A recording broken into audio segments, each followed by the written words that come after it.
ప్రధానంగా గవర్నర్ కోట ఎమ్మెల్సీలకు ప్రమాణ స్వీకారానికి బ్రేక్. ఇక గవర్నర్ కోటాలో ఆమోదం తెలిపినప్పటికీ ఇద్దరు ఎమ్మెల్సీలకు సంబంధించినటువంటి అంశానికి బ్రేక్ కావడం జరిగింది. హైకోర్టు తీర్పునిచ్చింది. గతంలో ఇద్దరికి ఆమోదం తెలిపినప్పటికీ గవర్నర్ కోటాలో ఇద్దరికి బ్రేక్ పడడం, అప్పుడు గవర్నర్ తిరస్కరించడంతో అప్పుడు వారిద్దరికి ఆగిపోయింది. వారు కోర్టుకు వెళ్ళడము, ఇప్పుడు అదే కోటాలో గవర్నర్ కోటాలో ఇద్దరిని కూడా ఎంపిక చేయడం కీలకమైనటువంటి ఆ నాయకులు కోదండరాం, తెలంగాణ ఉద్యమ నేత అయినటువంటి నాటి స్టీరింగ్ కమిటీకి మొత్తం పూర్తి కూడా తెలంగాణని తమ భుజాలపై వేసుకొని పెద్దల పాత్ర పోషించినటువంటి కోదండరాం, అదేవిధంగా జర్నలిస్ట్ అమీర్ ఖాన్ ఇద్దరు కూడా ప్రమాణ స్వీకారం ఉండేది.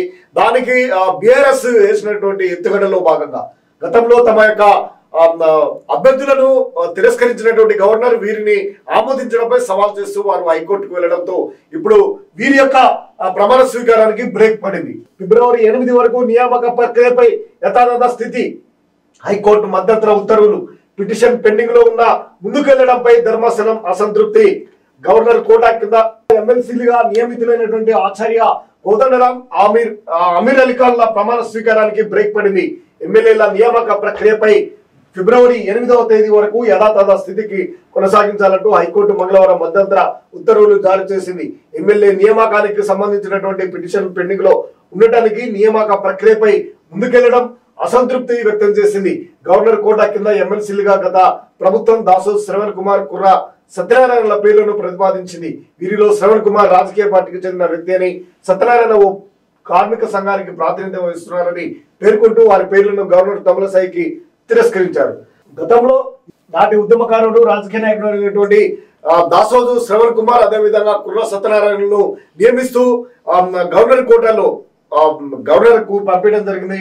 కానీ గవర్నర్ ఆమోదం తెలపకుండా వారు రాజకీయ వ్యక్తులు కాబట్టి వారికి ఇవ్వలేమంటూ వారి యొక్క తీర్మానాన్ని తిరస్కరించడం జరిగింది. తిరస్కరించడంతో వారి యొక్క నియామకం చెల్లకుండా అయింది. అప్పుడే ఎన్నికలు కోర్టు రావడంతో పూర్తిగా నిలిచిపోయింది. బీఆర్ఎస్ కూడా పట్టించుకోలేదు. ఇటువంటి నేపథ్యంలో మళ్ళీ కాంగ్రెస్ ప్రభుత్వం అధికారం రావడంతో గవర్నర్ కోటాలో వీరిద్దరిని నియమించడానికి కీలకమైనటువంటి నాయకుడు కోదండరాము, తెలంగాణ ఉద్యమానికి పెద్దల పాత్ర పోషించి తెలంగాణ కోసము దాదాపు అందరికంటే ఎక్కువగా చేసినటువంటి నాయకుడు కోదండరాము. గత కొంతకాలంగా ఆయన రాజకీయ పార్టీని ప్రారంభించినప్పటికీ గత ప్రభుత్వంలో తీవ్రమైనటువంటి హింసకు గురైనటువంటి కోదండరాముకు కాంగ్రెస్ పార్టీ ఆయన గుర్తింపుగా ఎమ్మెల్సీ కోటాను ఇవ్వడంతో ఆయన నియామకానికి, ఆయన ప్రమాణ స్వీకారానికి బ్రేక్ పడింది. ఇక ఫిబ్రవరి 8 వరకు ఈ యొక్క ప్రమాణ స్వీకారాన్ని చేపట్టొద్దు, విచారణ చేసే వరకు అంటూ హైకోర్టు ఆదేశాలు ఇవ్వడంతో బ్రేక్ పడింది. ఏదేమైనప్పటికీ రాష్ట్ర రాజకీయాల్లో ఇది ఒక సంచలనాత్మకంగా మారింది.